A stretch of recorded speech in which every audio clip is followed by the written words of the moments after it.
Hello बच्चों, स्वागत है आप सभी लोगों का के एनिमेशन में। ये कहानी है राहुल और भूतिया कंपनी की।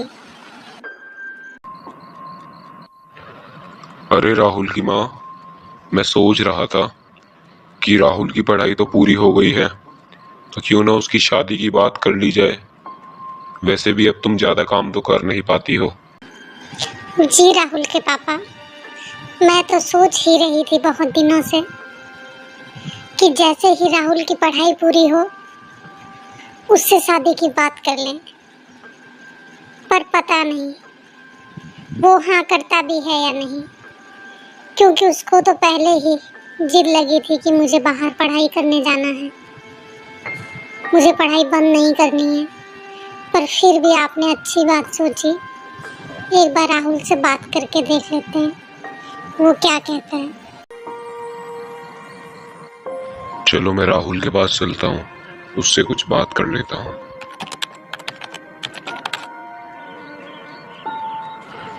राहुल बेटा, मैं तुझसे एक जरूरी बात करना चाहता हूँ। अरे बेटा, बात तो कुछ ऐसी है कि अब तेरी माँ से भी कुछ ज्यादा काम नहीं हो पाता, तो हम दोनों सोच रहे हैं कि तेरी क्यों ना शादी करा दी जाए, फिर चाहे तू शहर जाके काम कर ले।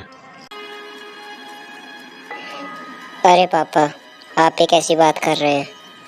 अब मैं शादी के लिए अपनी पढ़ाई छोड़ दूं और शहर ना जाऊं?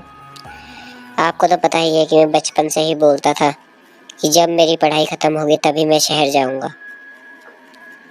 बाकी रही मम्मी की बात, तो अभी कुछ ऐसा काम कर लेते हैं जिससे मम्मी का भी काम चल जाए और आप भी खुश रहे। आज मैं सारी फाइल्स और डॉक्यूमेंट्स रेडी करके कल मुंबई चले जाऊंगा, फिर वहाँ पर अच्छी सी जॉब ढूंढकर अच्छे से काम करूंगा। चलो, अब मैं जल्दी से तैयार होकर मुंबई के लिए निकल लेता हूँ। पापा, आज मैं मुंबई जा रहा हूँ। मैंने अपनी सारी फाइल्स और डॉक्यूमेंट्स तैयार कर लिए हैं। मैं वहाँ पर एक अच्छी सी जॉब ढूंढकर वहाँ पर काम करूँगा। ठीक है बेटा, अगर तुझे जाना ही है तो तू खुशी खुशी जा, इधर मैं तेरी मम्मी को संभाल लूंगा।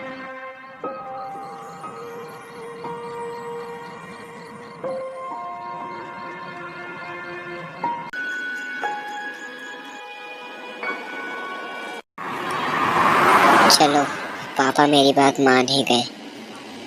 अब मैं जल्दी से स्टेशन चलता हूँ, वहाँ पर मेरी 2 बजे की ट्रेन है।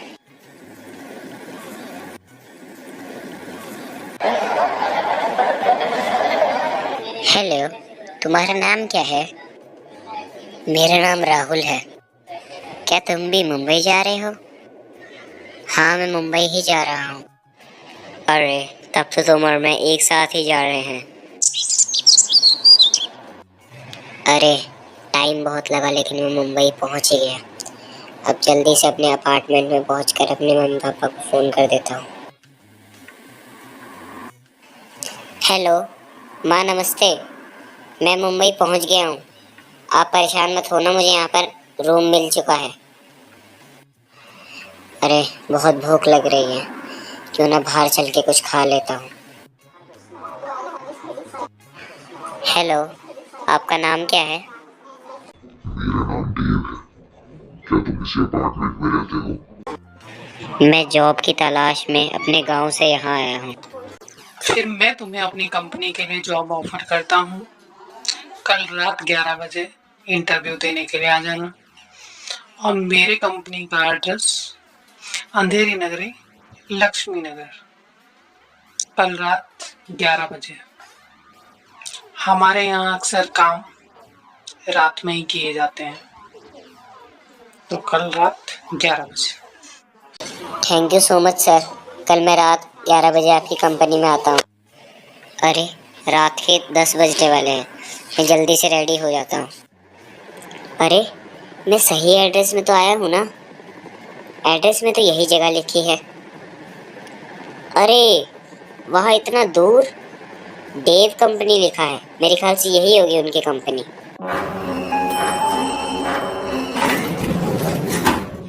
हेलो मैम, मैं इंटरव्यू देने के लिए आया हूँ। देव सर ने मुझे बुलाया था। ठीक है, आप अंदर चले जाइए, सर आपका ही वेट कर रही हूँ। गुड इवनिंग सर, आप मेरी फाइल्स एंड डॉक्यूमेंट्स चेक कर लीजिए। मुझे तुम्हारी फाइल्स और डॉक्यूमेंट्स देखने की कोई जरूरत नहीं। मैं तुम्हारे बारे में सब कुछ जानता हूँ। तुम छुटमलपुर में एक छोटे से गांव छैया से यहाँ जॉब लेने के लिए आए हो। तुमने कंप्यूटर इंजीनियरिंग करी हुई है। तुम्हारे घर में सिर्फ 2 लोग रहते हैं, तुम्हारे माता और पिता। क्या? सर को मेरे बारे में बिना फाइल देखे इतना सब कुछ कैसे पता है? अब मुझे गुस्सा मत दिलाओ और जल्दी से अपने रूम में जाकर काम करो। अरे यार, ये ऑफिस कितना अजीब है। इस ऑफिस में बस मैं काम कर रहा हूँ। 2 hours later. अरे यार, मैं तो बहुत ज्यादा थक गया हूँ। टाइम तो सिर्फ अभी आधा ही घंटा हुआ है, लेकिन लग ऐसे रहा है जैसे आज 3-4 घंटे काम कर लिया। मैम, ये ऑफिस का टाइम आगे क्यों नहीं बढ़ रहा है? तुम चुपचाप अपना काम करो।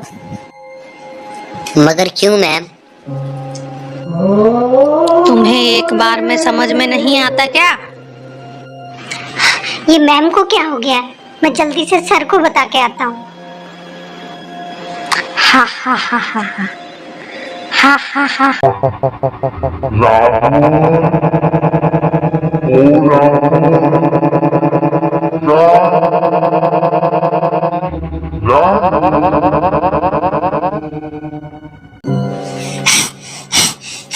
सर, ये बाहर मैम को क्या हो गया?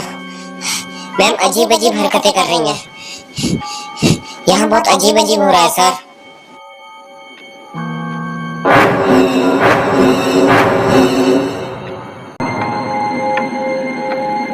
सो बच्चों, इस कहानी से हम सभी लोगों को ये सीख मिलती है कि हमें हमेशा अपने बड़ों की बात माननी चाहिए, कभी भी जिद नहीं करनी चाहिए। जैसा कि हम सभी ने इस कहानी में देखा है कि राहुल को अपनी गलती का, अपनी जिद का क्या परिणाम मिला है।